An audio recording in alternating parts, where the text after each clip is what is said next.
So good evening, everyone.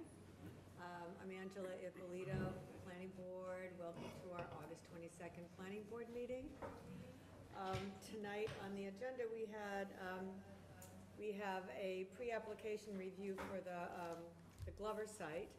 But I also want to mention that we had originally scheduled two other petitions on our agenda tonight. It was Petition 2211 regarding 8 Dennison Avenue and Petition 2202 regarding 0 Lodge Road. Both of those petitions have been continued to our September meeting.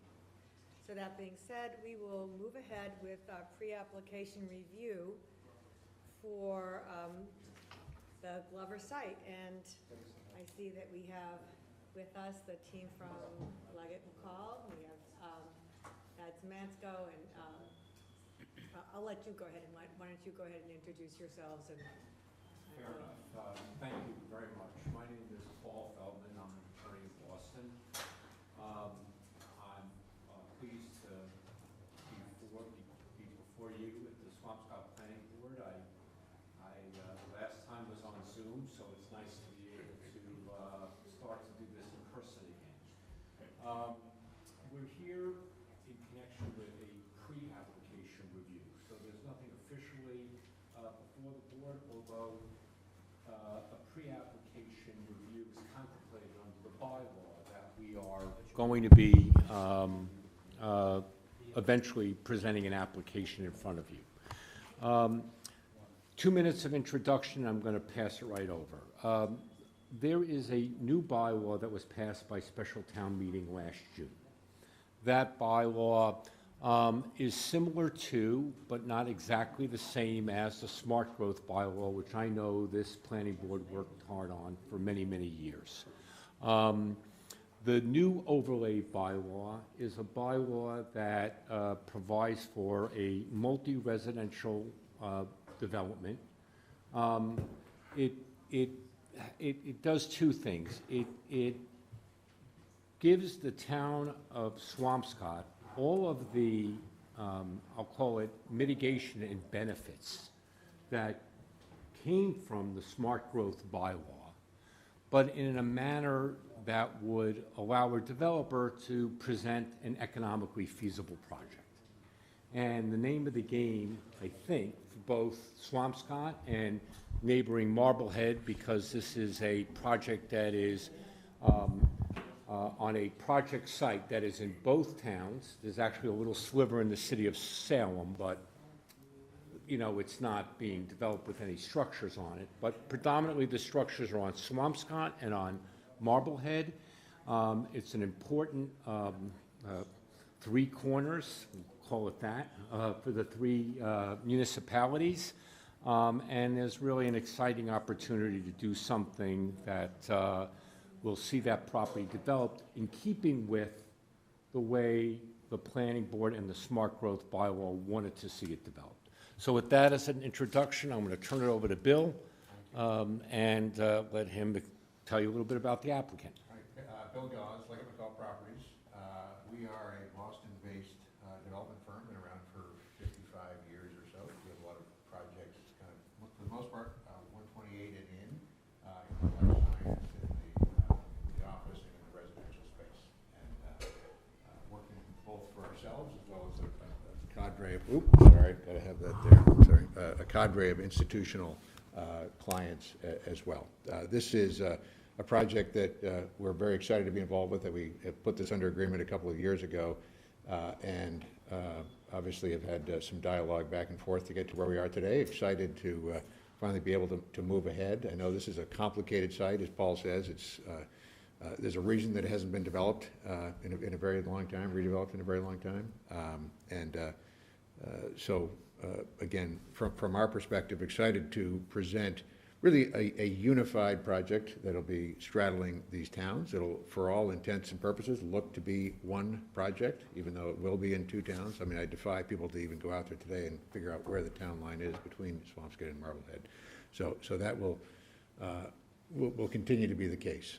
We are looking for basically a four-story multifamily residential project, one bedroom, two bedroom. Thad will get into a lot of the details. Running a parallel process in Marblehead at the same time going through Swampscott. Both projects will be designed kind of quote-unquote as a right or in accordance with the overlay in the case of Swampscott and in the case of the smart growth in the case of Marblehead.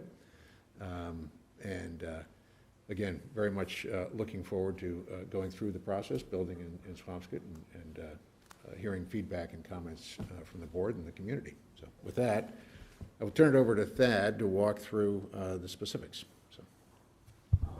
Great. I assume you have the drawings in front of you? Okay. Excellent. Thank you. As was mentioned by both Paul and Bill, the site has a piece in Swampscott, a piece rather in Salem, this larger triangle in Swampscott, and a piece in Marblehead, total of about 4 acres. And these two buildings are the two buildings that are in Swampscott, and there's connected to this one building is what we call an amenities center that has fitness room, gathering space, swimming pool, those kinds of things, a building management, maintenance office, those kind of elements, which I'll go through in a minute. In summary, the project, there are 2.28 acres in Swampscott of land that had been previously developed. It's in, as Paul mentioned, the Glover Multifamily Overlay District with an underlying Business 1 zone. The portion in Swampscott has 96 residential units, which is 41.6 units per acre, including 17 affordable units, all of which is in full compliance with the Glover Multifamily Overlay District. The rental units, 40% of them, 40 of them are one bedrooms, which is about 42%. 53 of them are two bedrooms, which is 55%, and then there's three bedroom units that are in the mix, for again a total of 96. The building is 4 stories of 49 feet. 9 feet of that roughly is to accommodate a pitched roof on the building to have it sort of feel better in the architecture of Swampscott. It has 144 residential parking spaces, which is 1.5 spaces per unit, again, per the overlay district guidelines. 43 of those are in a parking garage, 101 of them are on surface lots, 39 of which are in on surface lots that are located in the town of Marblehead. Parking space size is 9 by 18 with a 24-foot aisle width. And the open space requirement of 1 square foot of open space per 2.5 square feet of gross floor area has been met. And last, the projects, as Leggett McCall has a commitment to, as does our company, is a very high level of sustainability incorporated in the design, and that also shows up in your standards as well. Hello. It's not wanting to switch. Try this way. Well, let's do that way. Thank you for your patience. So the zoning chart here shows minimum lot area required of 10,000. We currently, we have 99,000 plus. Lot width, plenty of lot width. Frontage, plenty of frontage. None of that is changing. Front setbacks, where none are asked for, we have a 13-foot 8-inch setback at the narrowest point. We have a 20-foot rear setback where 6 feet is allowed.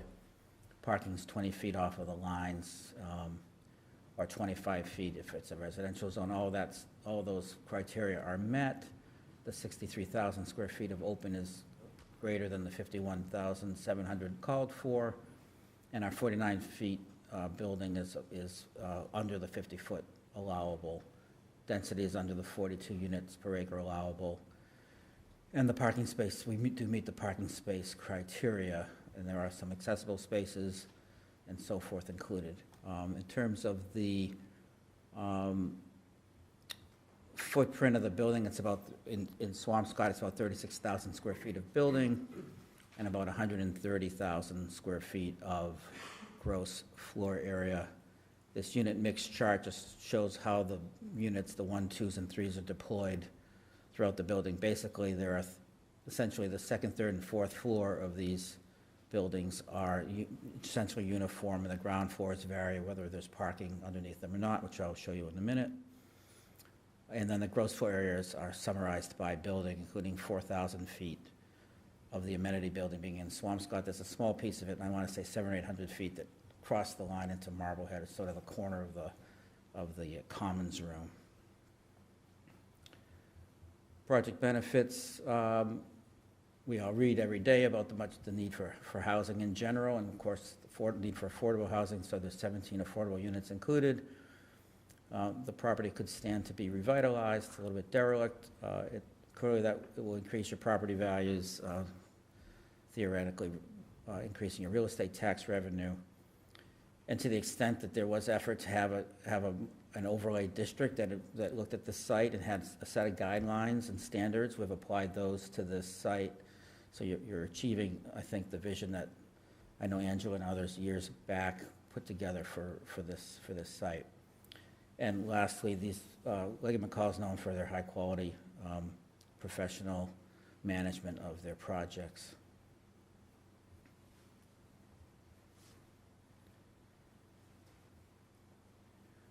So here's an aerial of the site. You can see here the this little piece that's in Salem is essentially pavement. There's some generous curb cuts here.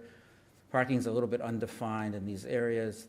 Scattering of almost sort of 3 groupings of buildings, the bank, the original the restaurant with all of its additions, and I think more of a service center for that.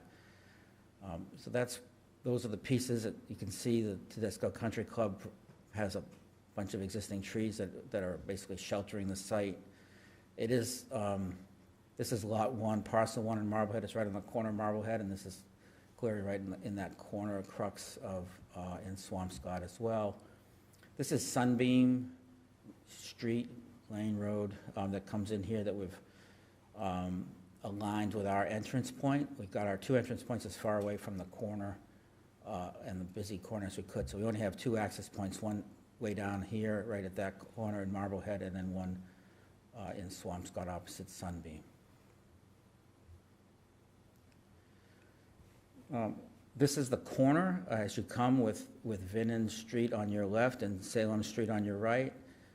It's, for me, as someone who comes into Marblehead and Swampscott a fair amount, as you get past sort of all of the commercial and all that activity and make your way through the lights and past the gas stations, I've always noticed that this corner had this nice sort of relief point of the trees. It's almost park-like, and it's almost a nice introduction to both towns and their residential character.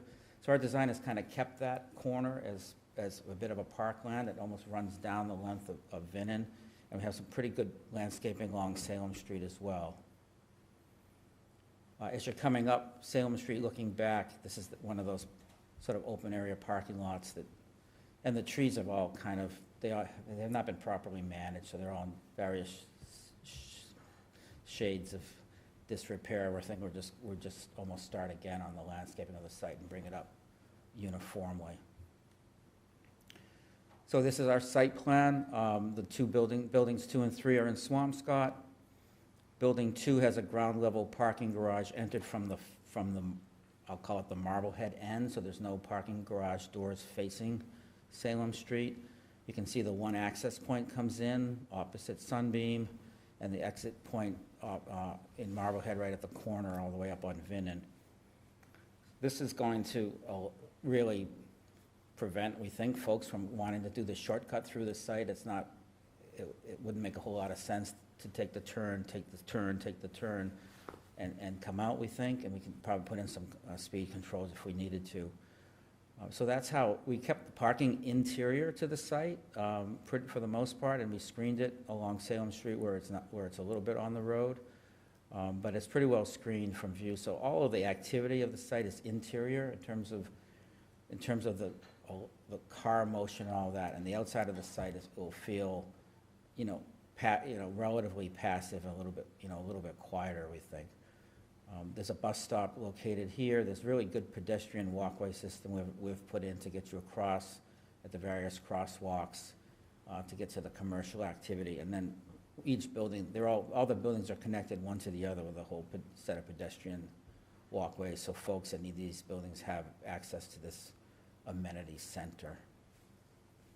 This section here is that corner I mentioned before that is essentially remaining as an open green space. So ground floor plan, as I mentioned, we have parking garage at the ground level in this building, and on-site parking for the rest. This building on Salem Street has complete ground floor units along that street with some decks and balconies and some patio ways here. Kind of an interesting landscape strip. I'll show you what that looks like in a minute. And then our amenity building is here. That has, has fitness center, has kind of a big community lounge building, toilet, showers, sort of yoga studio with exterior access, another spinning kind of studio, and there's a fair amount of outdoor space here for barbecue and outdoor seating and fire pit, those kinds of elements. Outdoor terrace here as well. The expectation is with the management office here that a potential tenant might come in and park here and use this center. You can get into this building out of the weather from this building that's along the golf course through this corridor way. Main entrance is here, main entrance is there. There are pedestrian entrances on either end for folks to come in. They're headed that way.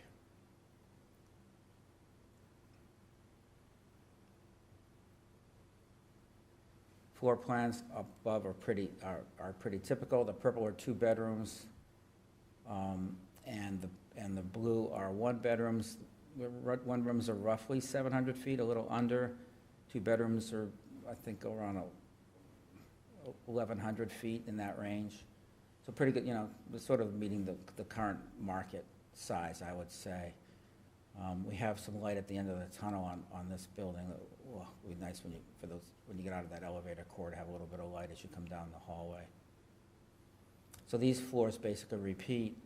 On either end here, both in the Marblehead side and the Swampscott side, we've added this bay element to add some interest, which you'll see in the rendering in a minute.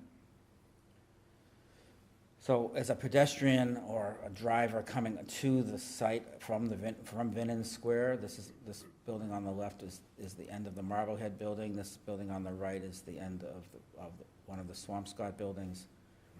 And the guidelines suggested that the sides of the building should not look like sides, but should have windows and be fully articulated, which we've done on all of our buildings. This is a look at the end of that building with Salem Street on your right and coming off the square. Rusticated, a stone base, heavier material, again, sort of per the standards, kind of a shaft of a shingle, natural shingle coloring, and then an attic story of sort of a batten kind of element. Most of the units have balconies, and the secondary entrance is in here. As you come off of the square, it's almost this sort of sense of arrival through these 2 buildings into that space with the visitor center kind of straight ahead of you.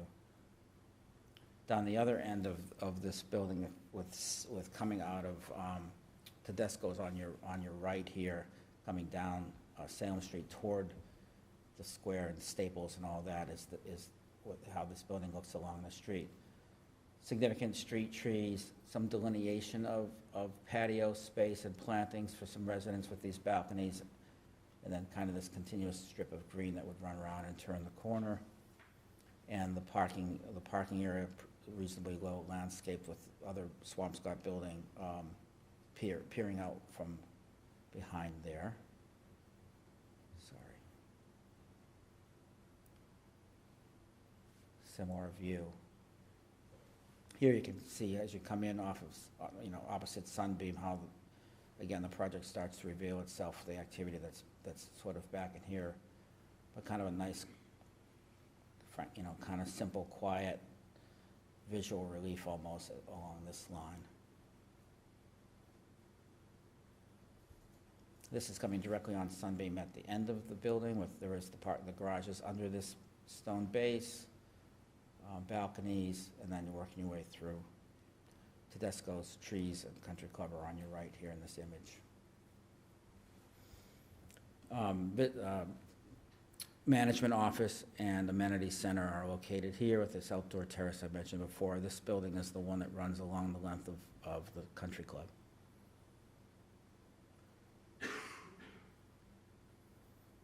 And another view of this amenity with Marblehead building on your left, the Swampscott Tedesco building kind of on your right. These two buildings, this one and the one behind us, are set on the street, along the street line, as was the guidelines suggested, would be preferred, with the parking again hidden, more hidden from view.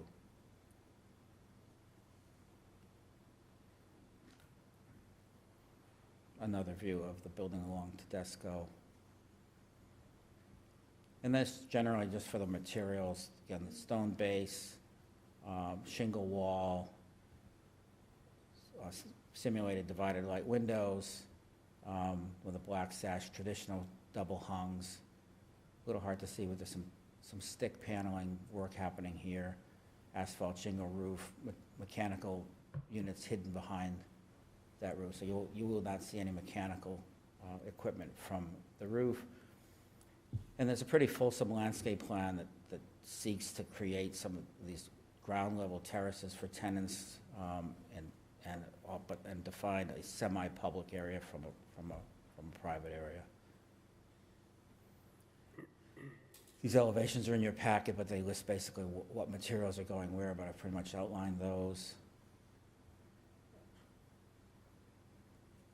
including the visitors, call it a visitor center, amenities building, sorry. And then a listing of the materials proposed to be used. There are some metal roofs, there's the stone base, and the shingle and horizontal channel siding that we're using as a highlight on some of those bays you may have seen. I won't read all of this, but it's basically the site, by being already developed, to develop that is certainly a green practice, as opposed to finding a greenfield site. The ability to walk to neighborhood amenities, making it easy to walk and have a bike, even the bus stop. We actually have a reduction of impervious area. We are treating the storm runoff with best management practices, white roofs, and other ways to reduce the heat island effect from what is currently a pretty much paved parking lot area, and then using, generally speaking, drought-tolerant, non-invasive, native species.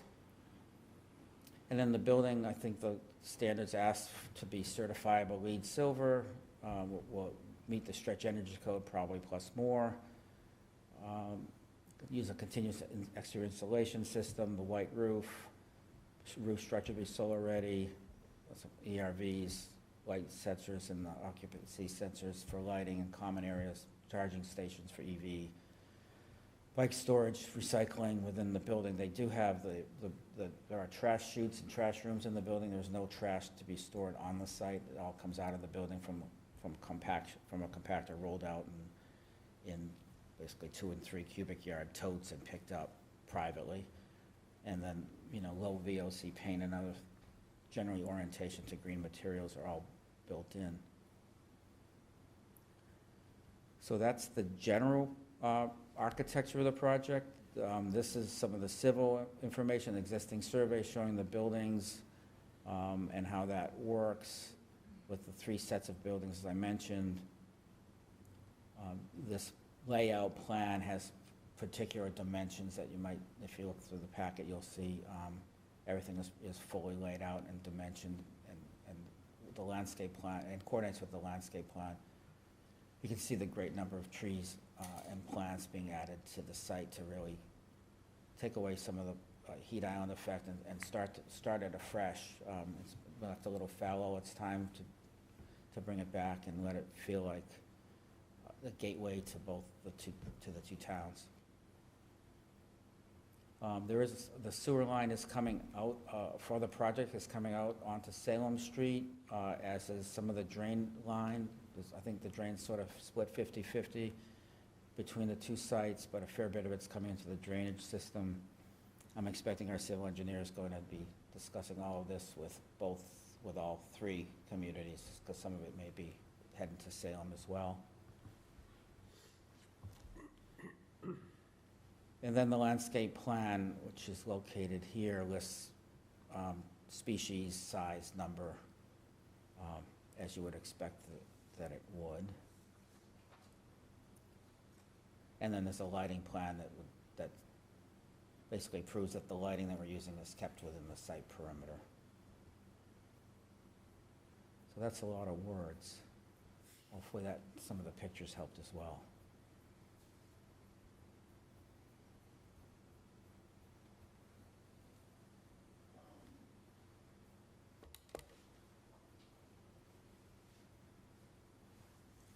Thank you. You're welcome. So the purpose of this review is for us to ask questions you might like some answers to regarding anything, the additional studies that we might want to ask for, site visits, design, any other questions. So we'd like to open that up to board members. Can you go to the site plan? Just, I think that's a good place to like talk through some of these things. This one, it's, or- Yeah, I guess that's is fine. that okay? Yeah, sure. Do we have packets or not? Not right now. We, Zoom in. it's in there. I believe the plans were distributed, though. Yep. So you kind of ended on the trash note, so I guess I'd pick it up there. So like, where are the trash rooms located? And I guess what's Leggett McCall's plan for compost, for example? That's kind of new to managing buildings right around here, so be interested to hear that. I'll take both, and Bill, you can tell me if I'm promising things I shouldn't. The trash rooms are located basically adjacent to the elevators in both buildings, so it's convenient for tenants, and they include 2 chutes, a recycling chute and a garbage chute. And typically, we have a composting bin in each of those rooms, and then the composting is picked up regularly. Black Earth, or one of those companies, generally does it. So you wonder where it goes from here. I mean, the golf course might want it, I don't know, but. No, I wasn't wondering that, just like how it's collected and like shipped off-site. It's all not part of the town, right? It's all. Correct, right, yep, it's all private. Gotcha, okay. And we've located those trash rooms for the ease of unloading it, but basically they have these, a person can actually roll it, dumpster type things, relatively small, and the truck comes in and tips them up over the top and kind of keeps going. So that circulation is all internal, and the trash truck or whatever comes into the site and picks everything up at the main entrances or whatever.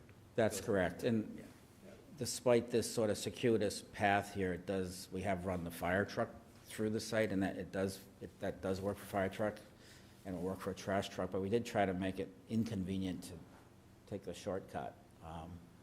I think we've probably succeeded in that with cars backing out. I don't think anybody's gonna be racing through this site, to avoid waiting at the light. Yeah. Famous last words, I suppose. The only thing I would add to that is like, if you really, really wanted to discourage it, because someone's like gonna cut through there maybe, right? Like, oh, maybe it is faster. You could do speed tables at the crosswalks, right? And that would just Yeah, keep it to 5 miles an hour. No, I think that's something that, we have a traffic consultant will ask if, what they think, but certainly adding a speed bump or so Yeah. to the project Something, would seem almost natural, right? yeah. Speaking of trucks, I guess, I had a couple questions about trucks. So like, same thing, like deliveries, there's like a mail room, I assume, each of these, right? And same thing, the mail truck will come up, all the FedEx trucks, the million Amazon trucks, they're all gonna come through the site this way. the same Correct, way, right? yeah, that's correct. Yeah. I mean, part of the strategy was to get all that stuff off of the 2 public streets, if you will, and move all of that activity inboard. Yeah. And then, I don't think the site is far enough away in our town for school buses, but I presume there may be some kids that eventually live here, so I don't know. It'd probably be the same thing. Yeah, I don't know if they'd use that or the school bus, or the bus stop that's on Salem Street where there's, but a school bus could certainly make their way through the site. Yeah, just depends, I guess. And I guess I'll just keep going. And then on that bus Please. stop, right? So like, you know, in your sustainability slide, you say, look, bus stop, hey, like, you know, it's just a sign, right? It'd be great if there was a bench. It'd be great if there was a covering. I know Right. it's not the highest frequency bus stop, but people use it, so. Yeah. And didn't you mention that that service was being upgraded? I think there is Potentially, a main line coming. there's a reconfiguration of the bus network. Mhm. Either this stop gets more buses or it gets canceled completely. So it depends on what they decide they're gonna do, because there's 3 bus routes through the area. But this one, you know, it would just be to actually tout that you're transit oriented in some way. It'd be nice to have something for those people that do use it. So Makes sense. I'll stop talking for a bit. That's okay, no, I think it's, Yeah, one thing we have to check on that subject is that there is a bus shelter standard that the Right. MBTA requires you to do if you're Yeah. gonna do something like that. So we Yeah. have to evaluate, you know, those requirements to make sure everything fits and Yeah. see how much they tend to overbuild those things, but we gotta figure that out. Yeah, I'm thinking like they have a sort of a standard, looks like a modular thing, right? Even to provide just a pad for that to go, sort of up on the road would be helpful. That makes sense. Yep, certainly can do it. I think so too. I think, Can I ask a question on the bus stop? Can you hear me? Yeah, yes, Okay, great. So there's one bus stop there. Is there a second bus stop somewhere around the site going in the other direction? I'm not super familiar with the direction of the routes there and where all the stops are. I think there's not, Dave. I think this is the 441, which goes down Salem Street and then hangs a right on Vinnon and goes into Marblehead that way. I have to double check that. So does it stop there now? It exists now. It's existing bus Yeah, stop? yeah.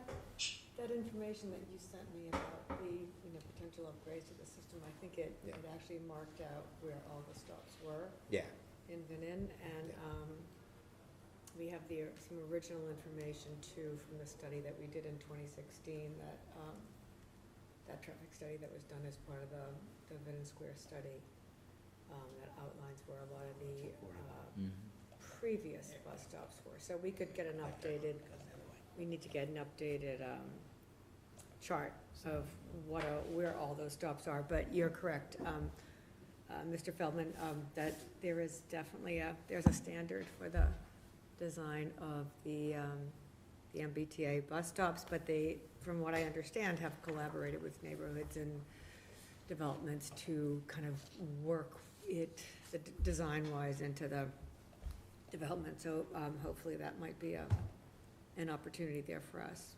One would presume there's a bus stop for 441 going the other direction. yeah, it's on the other side of the road. There's a crosswalk that you show in one of your plans. that Crosswalk's kind of- already there? It like connects it. It's there, it's kind of faded. Yeah, there is one on the far side of Sunbeam from the square, and I have Google Earth open. There is a bus stop on the near side of Sunbeam Yeah, showing up, yeah. And it's just a sign, right? and it's just a sign. So, as this conversation sort of weaves into the whole traffic analysis, I mean, that will be very important in terms of how people are gonna get in, in and around the site. If we hope to encourage, any kind of, transit-oriented nature where people don't always have to be taking their cars, and we make it, easy and appealing for someone to hop on a bus. We also want to be sure that we make it safe. So this is, the crossing right now in this intersection, the intersection of Vinnon Street and Salem Street, and then the whipping around down Sunbeam Lane and up and down Salem Street, it's erratic, and people cross and they turn, and there's crazy curb cuts, and people are cutting through the gas station to get to the other side, and, you know, whipping out of Staples. So, I mean, I think you're probably aware of some of those challenges.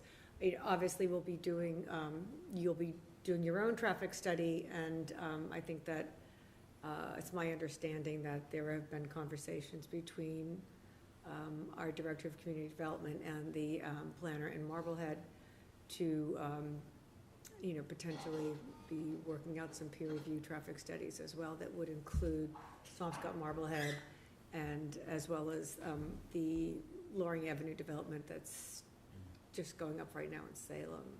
It's my understanding that they just completed a traffic study from that. So it would make sense for us to be able to. Yep, we did we completed a traffic study, submitted it to Swampscott, and I believe that they've just Marblehead has hired a peer review firm. Vanessa and Associates, Right. Jeff Dirk is our traffic consultant, Right. who we asked to evaluate this, did a traffic impact assessment. I think you guys probably have seen his work before. Yeah. I mean, he really is one of the best around. Marblehead asked us about a third-party review. We think that makes perfect sense. We assumed you guys felt the same way, so we did ask if there was a way for that to be coordinated. The feedback that we got was, yeah, it probably can be coordinated, and I think that they've identified VHB as a review consultant, and VHB has already put together a proposal that I think Bill is ready to sign off on. So by the time we start the formal process with you guys, you should have the benefit of not only the traffic impact assessment done by Vanessa, but we probably will have back the review consultant comments. We've started the public hearing in Marblehead, so they're a little bit ahead of you. So you may actually have both of those by the time we start the process here. So it's my understanding that the meeting that you had with Marblehead on the 9th of August was also a pre-application review. No, we actually submitted our special permit for, under the smart growth bylaw in Marblehead. So that opened the public hearing I process. see, but there were no votes taken at that No. meeting. I actually was No. in attendance as well. There were no votes taken. The only thing that we were asked, that they concluded was they wanted to have a third-party review of traffic. You know, we're obviously not presenting civil tonight. We'll bring our civil engineer. Civil ends up actually being fairly straightforward on this site, and in some ways, we're going to show improvements to the existing condition. The amount of impervious is going down. We're going to do stormwater management that doesn't exist. Of course, when you develop, you have to develop so that your volume and rate of runoff is no different in a pre-development versus post-development. We're actually going to show you some slight improvements. So the fact that we're going to actually manage stormwater is going to benefit the site. Civil will go through that when we get to the public hearing stage. Okay. So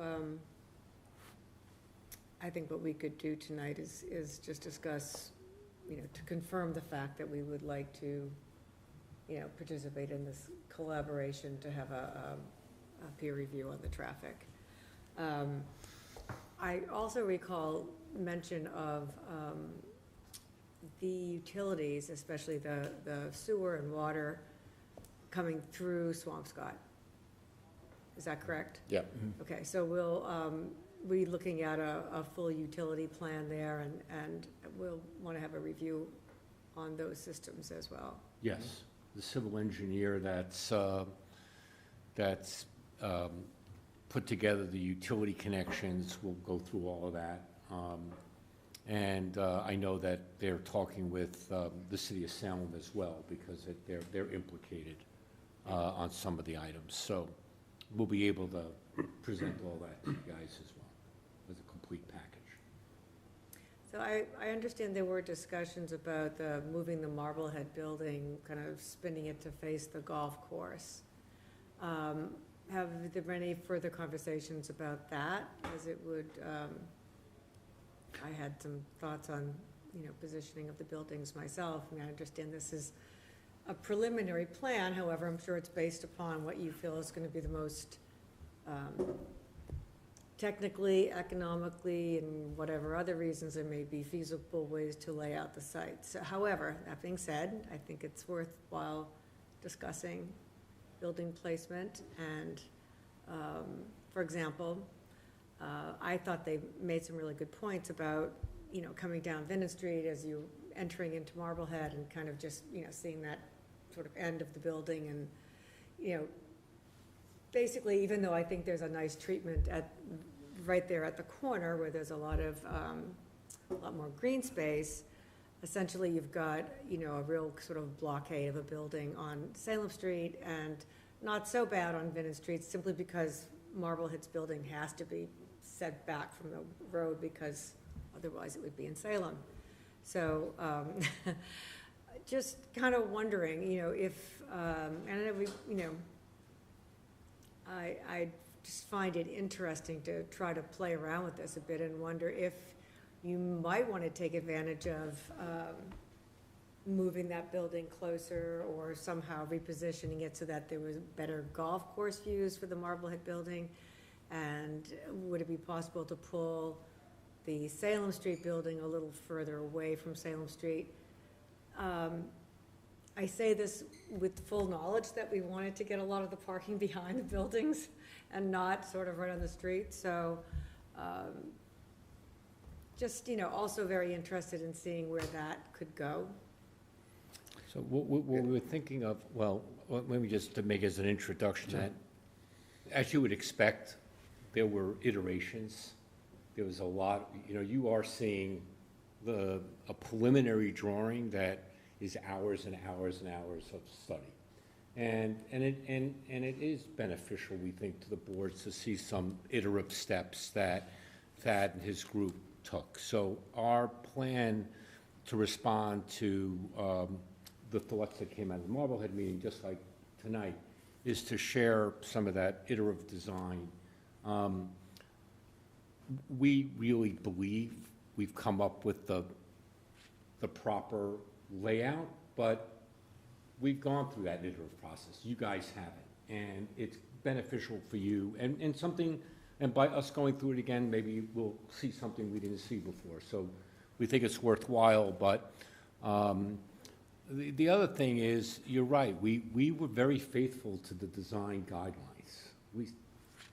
Thad knows there are like 96 design points, and he had to hit all 96, and it's hard to keep track of 96 design points. But he did it, and I think at the end, when we show you some perspectives, the original design concepts that both towns had in their bylaws are going to turn out to really create, I think, the type of site you guys want. So we're open to showing you, discussing. We'll show you that iterative process, and I think, Thad, you're working that up, right? I'd say, first of all, the guidelines are really well written. I didn't just follow them because I had to. They were thoughtfully done. I think they're actually 99, Paul. I hit 96 out of 99. One of them had to do with storefronts, so we didn't have any. Right. And a couple of them had to do with trees that I knew didn't make sense to keep. But a couple of things. Buildings on the street and creating that street and space, I think, is an important part, and that was really emphasized in those standards, and I think that did make sense. We will look at moving the buildings, but as Paul said, these things have been studied long and hard for a long time now.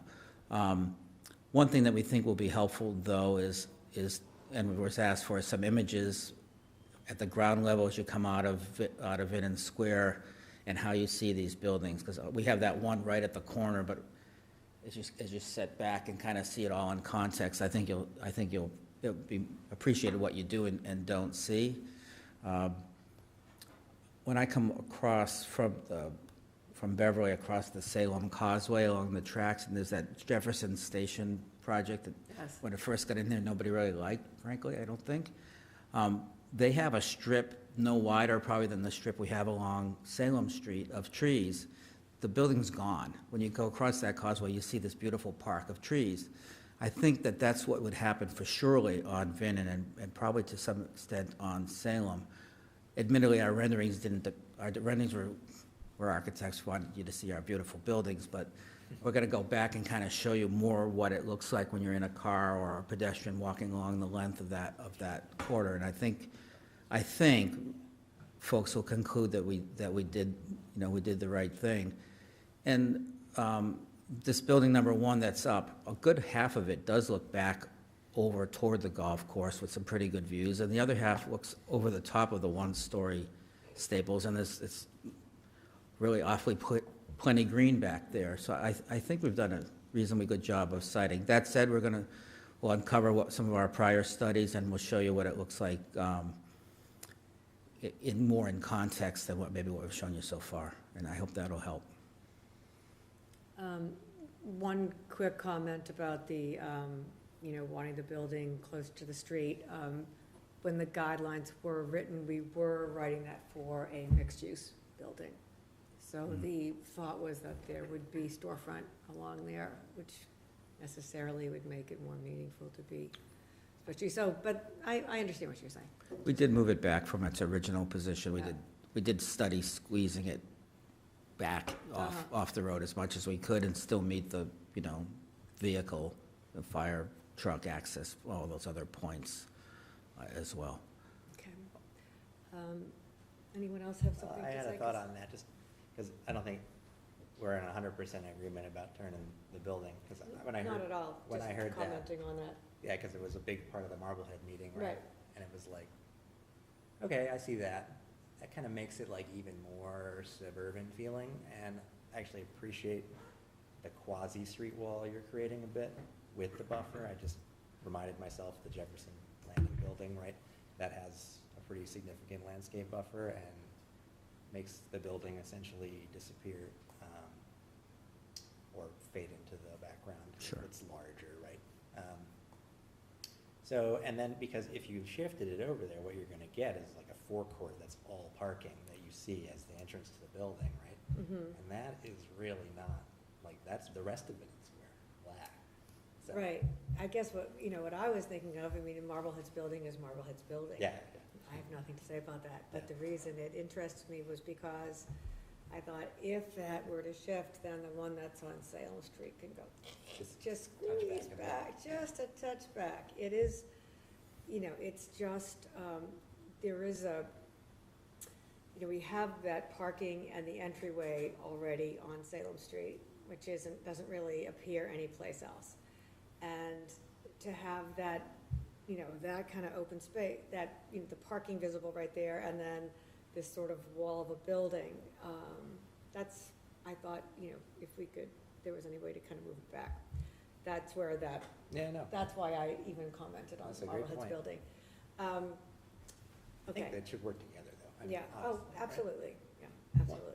One other thing, sorry, about the landscape between the building and the street is that I would say, I put my headspace into someone who would be walking through this site, and I thought of as many of the pedestrian connections as I could, and I have a very long list. But like the person walking next to Vinen Street or Salem Street, the sidewalks there now in the site plan are pushed all the way up against the road.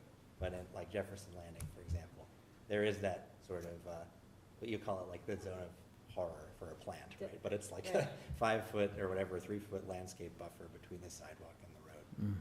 Some of the trees are over there. Whatever they would call it. Yeah, right, and some of the plantings are over there. And that would just make that experience so much more pleasant for someone That's walking, very to be true. slightly less away from a 30 to 45 mile an hour practical speed limit. like when people are actually traveling the road.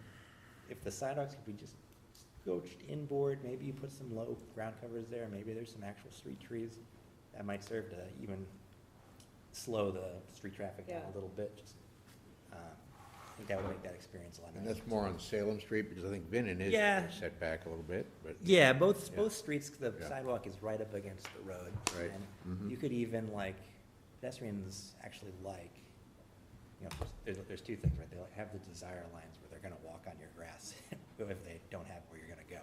But they also like a slightly meandering path a little bit, and you have the room on Vinton to do like Right. 30-foot radius curve back and forth a little bit, right? I think Thad had shown some of those meandering paths on Vinton, Right. but yeah. we Yeah, can- not, like, Well, the corner pulling is it back, lovely, right. actually, the corner is right. really nice, Right. yeah. But, just, like, you're getting the other street pedestrians in there too. Yeah, we originally had a path that kind of wandered through this area. You know, almost that a pedestrian didn't have to take the street sidewalk, Yeah. they could take the meander. We can talk about putting that back. It could almost be a stone dust material or something that just feels more casual. or Yeah. Less, Right. Could you tell from the civil if the current street sidewalk on Salem Street is in the right-of-way of the street, or is That's the it? tricky thing, I couldn't tell from the property. line doesn't- if you Yeah, owned it. that's why I was Yeah, asking yeah, if you could yeah, tell from the civil if it's, we'll touch base with our civil guy, and we'll make sure we understand you know, what we could do with that side. We'll take a look at what the options are with Yeah. that side. That'd be great. I mean, I imagine like. it on- doesn't quite look, Paul, like there's enough for a strip and a sidewalk, but we can look at it. We'll take a look, with the we'll see what he encroachments. comes I- up with. I agree, it's much nicer to walk along a sidewalk with a buffer strip. Yeah, So there is a sidewalk on Salem now, right? Yeah, Yeah, but it's It's just kind of that- hard to see with the it's an trees, I guess. asphalt, It's blob. not very nice right now. yeah. And it's overgrown, trees are overgrowing. No, I mean, on the picture here, like the Yeah. grass, looks like the grass goes right up to the street. it's hard to see, but it's there. There's a Actually, regular If you sidewalk. go back to your rendering, maybe it's a little. actually, I'm actually looking at Google Earth again, and I do see a strip and a sidewalk along that part Oh, there that's is. closest. Okay. I don't know if I can turn myself around. Yeah, it's just so poorly maintained and, That may be part of the right-of-way, we have to check that. yeah. Okay. You go back to the rendering of that Salem Street side? It's rendered as the sidewalk is, right? So by the way, here's the Yeah. actual, so you can see there's a strip here. Street And the rendering, That goes up all the way around the corner. Yeah, the wrong way.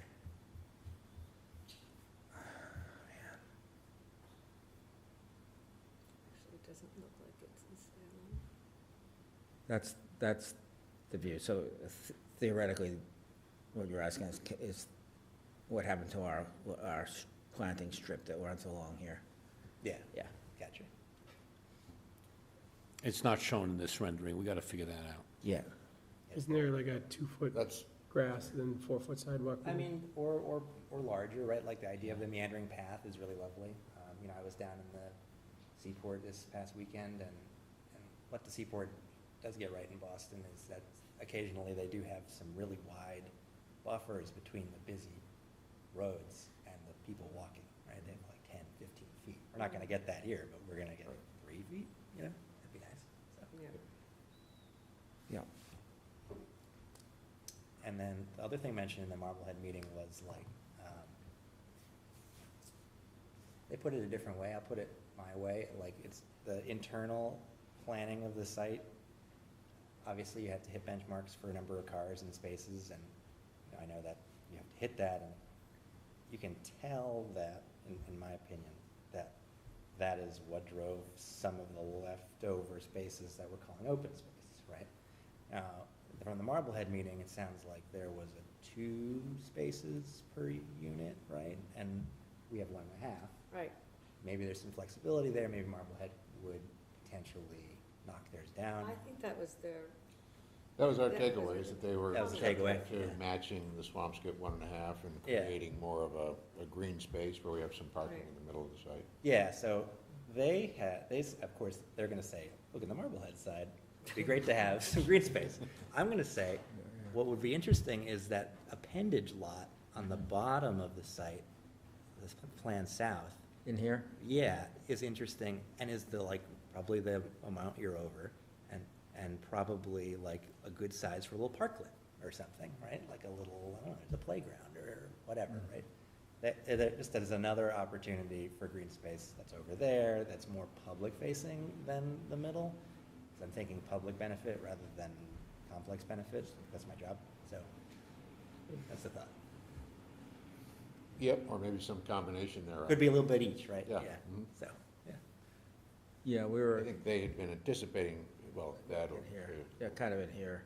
Right. Opposite, that it was associated with this whole community, that the community could have an outdoor lawn place for a tent or gathering, bocce, that kind of thing could happen on a lawn, but maybe there's a combo Right. idea. And that's where I get to the point that when you're in the middle of the site, you can't tell if it's Marblehead or Swampscott. Yeah, I mean, you would you know, know. whether the green space is technically in Marblehead or Swampscott, it's in the middle of the site, so Right. That's true. That's I a good don't point. know that it matters per se, so, No, I was just trying to think of where it's Yeah. utilized. You're probably yeah. spot on. I was thinking from the view, also from the view from Salem Street, not seeing parking per se, seeing more trees or more something else, right? Yeah, I don't think we've done a good job. I think we have pretty vigorously screened it. I'm not sure that we're depicting it as well as we can. I'll make sure that Yeah. you'll see that more clearly.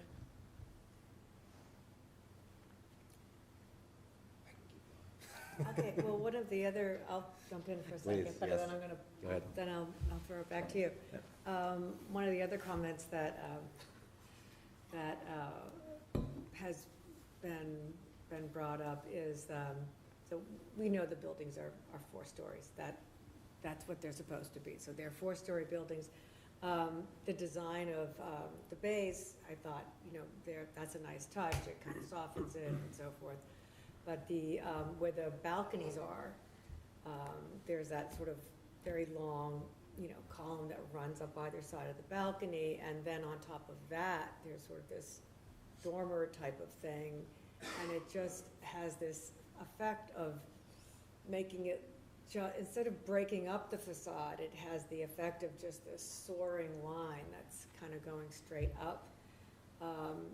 And, I don't know if there's I'm not the architect of the group, so I don't know if there are different ways, and, to treat that so that it's a little friendlier, a little, it doesn't have that, there's almost like a soaring feeling to it. I mean, in the first story, I like there's that stone piece of it and so forth, but then it sort of goes way up. And the dormer, as opposed to like what's over the bays, which is all, just sort of shed dormer, or whatever you call it, shed roof over the bay window.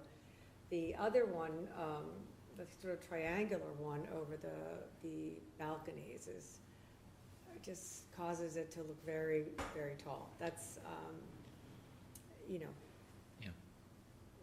Yeah, I think that was one of the comments from Marblehead as well.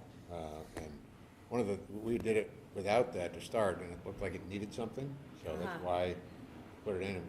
As you said, we're happy to show different themes of what that could look like. But I think it needs something, so that you're not left with this, looking at this roof line that doesn't have any break to it, so.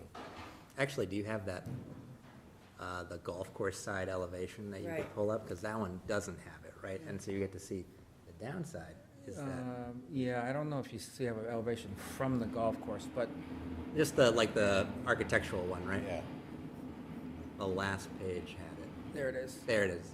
So that roof gets super long now, right? Without Right. those things. So it's Right. like, which one is? well, I'm not suggesting that there's nothing there. Yeah, yeah, I'm which one is it? just suggesting that to put, that dormer goes up to the very peak of the roof. Yeah, yeah. I don't know if that has to happen. I mean, again, No, yeah, some, I can't, speak to the, Yeah.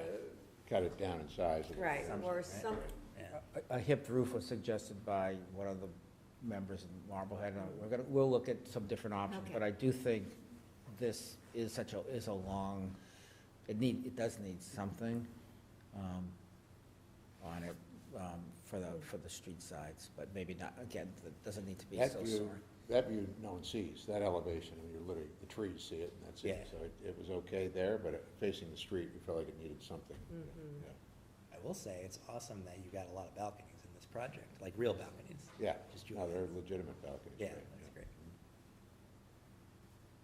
There was a discussion at the Marblehead meeting, and I think our bylaw to Dad's Sisyphean task here is, like, doesn't encourage mansard roofs, but there was a comment about the height and disguising that in a Right, mansard type thing. right, I and don't just think- breaking up the, breaking up the facade, and I acknowledge that the stone treatment on the bottom with those, there's some sort of arched balconies there, little terraces, as well as, the different materials that are used and the sort of breaking it up with the balconies, which, I think is an important feature. There, and it does break at certain spots where it looks like there's a depth break there. The concern is just about, is there, I don't know if there's a way to make it look a little more, to just sort of break it up anymore, to make it a little more unusual. Is there anything that can get stepped back, stepped forward? Again, just throwing stuff out there. Yeah, is that like center bay, we'll call it, between the two gables, right? You have the two-story Mhm. blue. Is that, In here. is above it, I hate to introduce another material, but is it something that is slightly different and that breaks it up into vertical segments, you know what I mean? I don't know, Yeah. something, right? Yeah, I can't tell with that because of the tree, but is that center bay that you just circled repeated where the tree is in the center there? Yeah, there, Yeah, and it comes the there's third there's a time. rhythm of Yeah, it's- Yeah, all right. balcony, bay that, and, windows are all aligned, sort of following the standards. I think, I think it's, we were gonna talk about looking at different ways of treating the roofs on these. We like that they do break the line. And I know the building in Marblehead, because of how the elevator lobby or stair works, it's toward the front, we're able to actually break the roof down at one point on that building, so that it was like a half story. Gotcha. We can look at that here. I'm not sure that opportunity exists here. So it kind of, there was sort of like a little bit down the line of the building, there's a drop break in the roof. There's so many poor examples of trying to hide the fourth floor with these I think that's probably why the guidelines or standards say don't do gambrels, don't do sheds, because of, they're hard to execute well in this kind of length, and have any efficiency in the building, right? The construction. And that gable is also serving to screen mechanicals, right? That's Well, the whole roof is, so that the gable could, first step is just to try a hip and make it just be a black shaped hip roof, which sort of works with the corner, or that one, these, Right, we have a right. corner bay on this corner as well as on that, I showed you on the far end, could we think about, that kind of roof, maybe? I don't That think we- does soften it a bit more, and I also thought about that for the building that in Swampscott that is perpendicular to Salem Street, so not the one that's right in the curve there, but the one that runs along the golf course, because that end of the building, when you sort of see this very flat corner that faces the golf course, and I wonder if that, if there's a way to kind of just beautify that corner of, the right-hand corner of that building, Mhm. just to soften that. Again, I don't know how much you're going to see it, but sort of that bay next to balcony look is, it's very, that's very attractive. That's good feedback. There may be an opportunity right in this line to break that. I think that's Mhm. probably, or as you suggest, a bay element rather than a flat wall at the corner kind of thing. I think you are gonna see this even despite the landscape, I think you are gonna see this end, you know, Yeah. up high anyway, maybe not so Right. much down low at the ground So level. I think that would go a long way to making that end of it look a little nicer. Good point. In terms of the materials and the color scheme, so I know we have the natural stone. There are many buildings in Swampscott that are sort of cream and beige and grayish beige and cream and beige. And I don't know if there's I mean, I can't really tell from the Yeah, slides and so forth what the actual, you have some that looks a little darker, and then I'm not quite sure what the palette is. yeah, I mean, I can help you with that a little bit. There's a building on Humphrey Street, I think it might be a single-family house that employs very much this color palette that we really like. I think it might be a single-family house. We're looking at it, part of the other project. I'll see if I can get you some pictures next time, or get you the address, but it has Okay. this kind of it's a very crisp, clean look that doesn't feel washed out. It has some strength to it, but it's soft at the same time, which is sort of a trick to pull that off. It has Okay. black sash. It has this sort of deeper blue, marine blue, taupey kind of trim, fairly stark white, and then a natural sort of shingle color. I'll see if I can Great, find it. thank you. That, I didn't pick up the blue, but I guess now that you mention it, I am kind of seeing it more, so. Does that next slide have the colors, or is it just the materials? Uh, No, it's one of the- What's it? It's hard to, I know, it was hard to see. I Yeah. see what you mean, yeah. I appreciate that, so you would actually use the shingle, hardy shingle as well? it says Swampscott to me. It does, yeah, Mhm. yeah, it's nice. For sure. And I think the horizontal slot channel siding feels a little bit boat nautical without being, Yeah. cute, Yeah. Yeah, as I well. like that too. Okay. Bill, did you have any comments, questions? Nope. Ted? No, I think you covered a lot of what I was thinking of in what we were just talking about in terms of breaking up the vertical lines that are kind of framing the balconies. So I'll be curious kind of continuing that conversation. But I think that kind of covered a lot of my thoughts.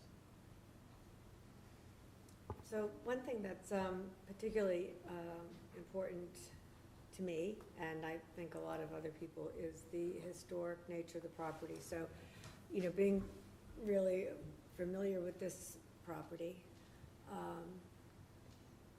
to many people who go by there, they're like, oh, this thing's just falling apart, it's a dilapidated, we have to get, but they, probably weren't familiar with it in its heyday, and it's quite an amazing bunch of buildings that's been, sort of built onto over the years. That original Glover property was actually owned by General Glover, John Glover. I think he was, in any event, it was his original homestead, which might have even been in Salem it would be part of that little area. In any event, over the years, once he, moved to Marblehead and built a house there, this particular property was an inn, had a restaurant, and that goes back to the 1700s. So eventually there's a little tea house building that was there, and when you, I actually have pictures of it, which I'll email everyone after the meeting. But if you stand at, the Bank of America, corner of Bank of America, and you're staring at the building, and you look, behind there's an old, handicap ramp, and there's trees, and there's this and that.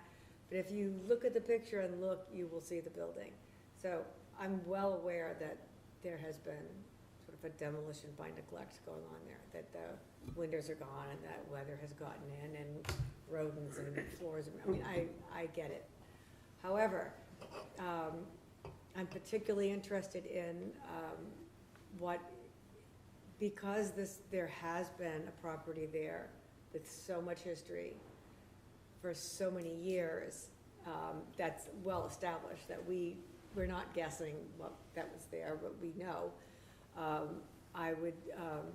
I don't know what, if any, artifact type of thing might even be salvageable from the building, but beyond that, there might be an opportunity, just as it gets demolished and excavated, to just be able to be mindful of and pay attention to what we may find, which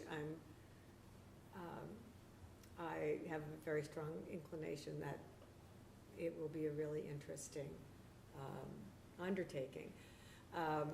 That being said, I would like to suggest that we do a tour of the site at some point, over the next several weeks, or whenever it may make sense.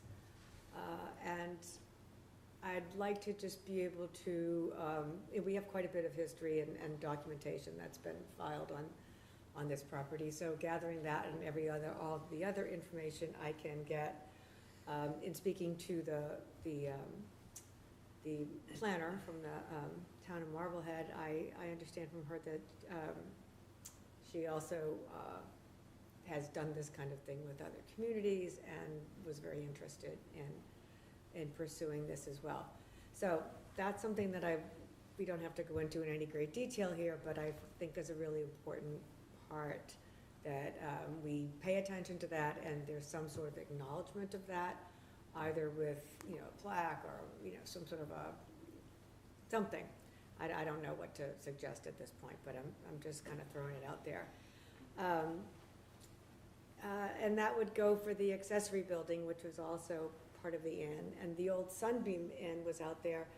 So those two stone columns that are kind of all messed up they had the lanterns on them and so forth, that was part of the original entry to the Sunbeam Inn. I don't know whether there's any opportunity to move those, recreate them down by the new entrance that goes right across from Sunbeam Lane, but I'd love it if you could consider that. Just keep it in the back of your mind, and I'd be happy to send you some more of the historic information that I think is relevant at this time. I know this is not an archaeological dig, so I'm aware of that, but I think there's some place in between. There's also a sign that said, I think it was General Glover Inn, it says 1780 something. I mean, there's some interesting opportunities here for, naming the building and that kind of thing. Yeah, I mean, if there's an opportunity to save artifacts like that, obviously that's happy to do that. I mean, Great. we have to, I'd suggest when we do our site walk, we take a look at some of those things. That'd be Getting into great. the building is a challenge. I know, because it's structurally we're unsafe, our so- muckalucks and some hard Well, hats it's and not even that. go for it. It doesn't have floors in it. So- Right, well, that's why I said, good boots, Yeah, so, but I'd say let's discuss that when we walk the site. that would be great, Yeah. thank you. Right. I have literally a note right here. Keep old stone piers. I didn't know they were part of the inn. They They're were, super cool. yeah, And aren't they, they? Yeah, they they help are. to like Yeah. anchor the site. They to really realize do. That it's like, oh, And it's not just a familiar, parking lot, it's right? Yeah. familiar too, I think Yeah. it's an important, a very recognizable feature that's just been there forever, so. Yeah, I just echo what Angela said. I don't know how you name your buildings and, whatever you name them is, whatever you decide to do it, but it would be interesting to somehow think of a way to incorporate some of the history Yeah, of if there's that. a way to incorporate Glover in it, that makes sense. Exactly. To speak to the past, sure, yeah. Okay, But like also in that little park, right? Like that entrance park, can you recognize it there too, if you're not gonna Could be, name it? that could be a good spot to Yeah. have some recognition. Yeah, and, Yeah. for me, as a map nerd, we've talked a lot about how it's supposed to feel like one site and Yeah, not two absolutely. sites. right. But part of the idiosyncrasy of that is that it's weirdly in three towns. In the landscaping, can you recognize that with like a simple Interesting. granite curb inlaid Like into the the four grass corners or out in, something, you know, or like a Utah. benchmark or something, right? They do that at the That'd be fun. Greenway. They have Yeah. a granite inlay of That's where the very old cool. shoreline used to You be, could right? straddle 3 towns in one. Yeah, in just one- like for you one- guys to be like, Oh. Yeah. this, here you go, right? That'd be- Right. Curiously, it's right in Kind the of a- middle of that walkway system. Right there, right? It It's a could make spot it for a- really interesting, I agree. Yeah, I think something that's weird there, right? Yeah. it'd be fun. kind of adds, everything adds these layers of personality and Mm-hmm. really could make a big difference in Yeah, just kind of, interest, perception, all of it, you know. yeah. Okay. So your meeting schedule in September looks like? It's the 12th. And so if we wanted to get our application in so we could actually open a public hearing on the 12th, you're ready for us to do that? If we have a traffic study to look at, I think we're, you know, and I don't know about, you know, I'd want your civil engineer to, well, you'll have your civil plans Sure. ready. Yes. So if we have a complete package that we can look at, Yep, we do. I don't see any reason why we couldn't open it on the 12th. Okay. Any other thoughts on that? I'm fine with that. I'd have to be hybrid. That's okay. Yeah. Dave, any comments on that? Nope, sounds good to me. Okay, I have one more pedestrian comment before you go. please. I always have those. I don't have any bike comments because you have bike racks, so I don't have to say my thing. Sorry about that. How dare you think about bikes? It's not my purview, it's Marblehead side, but as I think about someone walking towards Minden Square from Marblehead and say I live actually in the Swampscott building, my opinion is the pedestrian access, someone will just walk across your parking lot, and that's fine, but maybe there's an opportunity for them to have a dedicated sidewalk around the perimeter somehow to get from like the Marblehead side to buildings 2 and 3. So just take a look at that. Maybe I misunderstood the plan, but they might, you know, they're not gonna walk all the way Right. around. They're gonna go right through the parking Gonna lot. cut through. And that's fine, but also if I'm myself with my 1-year-old son, I don't like walking through parking lots, so, yeah. I see what you're saying. Okay. Thanks. I'm done. So are we in agreement that we, you know, want to, I don't think we need to take a vote on it. I think that we're in agreement that we need a peer review on the traffic. I don't think there's any doubt there. So I believe that, I know that Marzi and Becky have been in communication. So, and that's underway. So that's, I think, something that we fully support. Do you want to schedule a site walk after the public hearing? Is that your intent? That's a good question. I want to do it before. I think I'd like to do it before. Before? If, Okay. yeah. We can get that organized. I'm sure Marzi would help us coordinate something Sure. again. Okay. I don't know if any of the members from Marblehead were interested or not. I don't recall anyone saying that, so they might be. I don't know. Didn't hear a request for that yet, but we could. Okay. We could do it all at once. Well, that would be the easiest thing, wouldn't it? We'd be fine with that. It's fine. Oh, we'd be fine with that. So, Yeah. yeah. Thank you. See what we can work out. Okay. So I don't think I have any other questions. Do we do public comment or? I don't know that we have anyone here from the public. This is, essentially, we had, there might be other members of other committees or boards. Marissa, pardon me. Marissa, is there anyone online? There are people online, so I would invite them, I guess, to raise their hand if they have a question or a comment.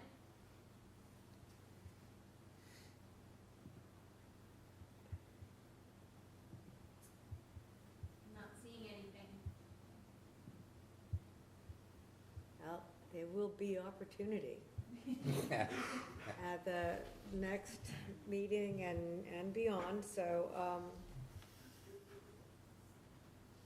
if you do have questions, write them down. You can always send emails to Marzi Galaska at the town, or Marissa Meany, and we'll make sure that we address them, unless can always come to all the forthcoming meetings. All right then. So if there are no other questions, then I think we can say thank you, and we'll look forward to scheduling that site visit and then seeing you on the call. All right, Thank you so much. Thank you. Thanks so Thank you. much. Guys. Thank you. All right. So we have no other business tonight.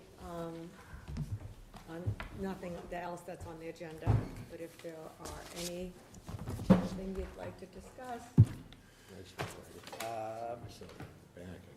How are other sort of open initiatives going, updates on the summit? So from what I understand, I don't know that anything has been scheduled at this point.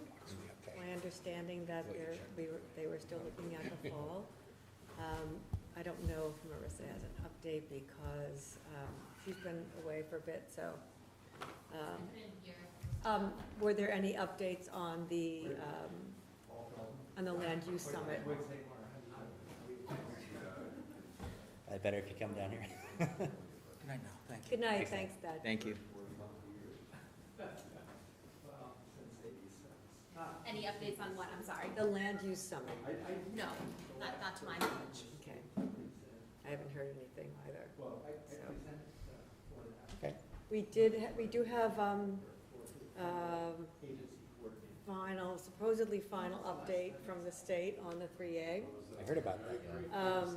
Yeah. And there were a few changes made, some of which affect us.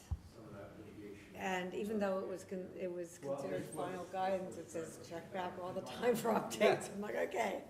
So is it final or are there updates? But I think it's gonna be a little bit of both. But we also have our timeline pushed up to, it's actually a year hence. So unless we were a rapid transit location, which we are not, Rapid Transit has their deadline pushed up to, well, their deadline is still at December 2023. Ours used to be December 2023, it's now December 2024. Oh, wow. So, but we do have to have a plan of action submitted, and I think that's due in December. I gotta go back and look, I mean, I read through it, but I haven't read it. It's I online. can't remember all the details right at the moment. We're also no longer considered a bus community, we're now considered train, what's it? Commuter. They got rid of the. Commuter. I think they got rid of bus communities. They got rid of bus communities, You're yeah. now either train or your subways. Right, Yeah. so we're No train, bus anymore. so we're train. Yeah. And then there are abutting, And they're abutting. towns. I heard they got rid of some of the abutting towns that didn't have any transit, right? Yeah, something Like your like that. Hamiltons or whatever, right? Yeah. They're not in there anymore. Well, and then our unit count went from like theoretically 1,261 Right, to down to 900 and some 912 odd. or something Right. like that. We just So- need 3 more of those. Yeah. So, yeah, and it also gave us the ability to break up the zone a little more, so. Oh, good. I should read this. I'll read it. So, yeah, there was, all in all, I felt it was, just at first glance, I can't say that I sat and studied everything, I read through it, but I felt that it was overall an improvement for us, and also gave us a little more breathing room. Although we do need to put into our schedule the plan that, and I think it's a plan of action, essentially. That would sort of summarize how we were planning to accomplish this and that type of thing. And what we already have that actually meets Yeah, the criteria. Right. So it allows you to kind of build upon that, which makes a lot of sense. And so for that, we used the grant money that we acquired for the land use summit, is that what I'm remembering? So you would be pursuing another grant to help us with this other work, I assume? Right, there was a grant that we were gonna use I think it was 15,000, something like that, for technical support with this. So, I believe that's still the plan. I haven't had a chance to talk to Marcy about that, but, we'll connect and Okay. make sure we have an update soon. I'm sure she'll send out a message to everybody and let you know what the plan is. Gotcha. let's see, as far as everything else goes to the ADUs, I haven't heard anything else about Hadley. Haven't heard I believe there was a plan out to hire, or the RFQ or RFP, whatever, it's an RFQ, or RFI, I don't know. Yeah. One of the other was, is being put together for the, some kind of a design firm, a landscape design firm for the Hawthorne property. So that's just to see who would be the right type of fit, if we were gonna hire someone to look at it and say, here's a, do the community engagement, find out what, people really wanna see there, how much of it should be, park or used or not. Yeah. And then come up with some design. So that, I believe, is still in process. So I need updates on all that stuff, so. Gotcha. And I think they were gonna Get it. maybe put out an RFP or RFQ or something for Hadley at some point this fall. That's so, okay, That's what I Well, that's recall them right, saying at yeah. one of their meetings, that they would revisit it in That's right. September. Is that an RFQ for a developer or an RFQ for who? I don't recall the specifics. yeah, well, I just it was think they're interesting revisiting because it. when we, at the end of the Hadley project, there were several suggestions about, they came to the conclusions that these were the 1, 2, 3 things that made the most sense. But there wasn't kind of, this is what it's gonna be. So I'm not quite sure how they're It gonna was go an about RFI. I said RFP. it. Yeah, it was RFI, yeah. Okay, yeah, Right. I guess I just am wondering, who are they asking for information from?